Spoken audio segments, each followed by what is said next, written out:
एक आदमी ने भगवान बुद्ध से पूछा, जीवन का मूल्य क्या है।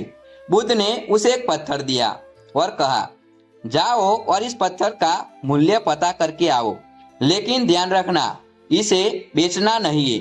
वह आदमी पत्थर को बाजार में एक संतरे वाले के पास लेकर गया और बोला, इसकी कीमत क्या है। संतरे वाला चमकीले पत्थर को देखकर बोला, 12 संतरे ले जाओ और इसे मुझे दे दो। आगे एक सब्जी वाले ने उस चमकीले पत्थर को देखा और बोला, एक बोरी आलू ले जाओ और इस पत्थर को मेरे पास छोड़ दो।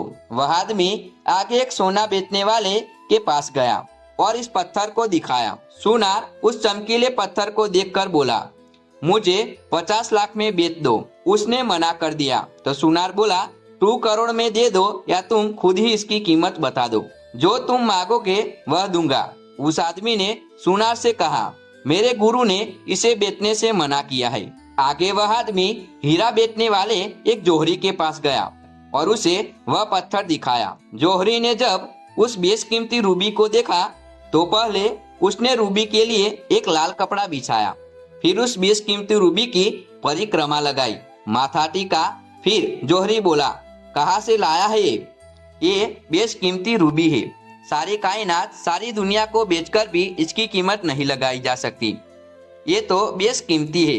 वह आदमी हैरान परेशान होकर सीधे बुद्ध के पास गया, अपनी आप बीती बताई और बोला, अब बताओ भगवान, माननीय जीवन का मूल्य क्या है। बुद्ध बोले, संतरे वाले को दिखाया तो उसने इसकी कीमत 12 संतरे लगाई। सब्जी वाले के पास गया तो उसने इसकी कीमत 1 बोरी आलू बताई। आगे सुना ने इसकी कीमत 2 करोड़ बताई और जोहरी ने इसे बेशकीमती बताया। अब ऐसा ही मानवीय मूल्य का है। तू बेशक हीरा है, लेकिन सामने वाला तेरी कीमत अपनी औकात, अपनी जानकारी, अपनी हैसियत से लगाएगा। घबराओ मत, दुनिया में तुझे पहचानने वाले भी मिल जाएंगे। अगर आपको यह वीडियो अच्छी लगी हो तो वीडियो को एक लाइक जरूर करना।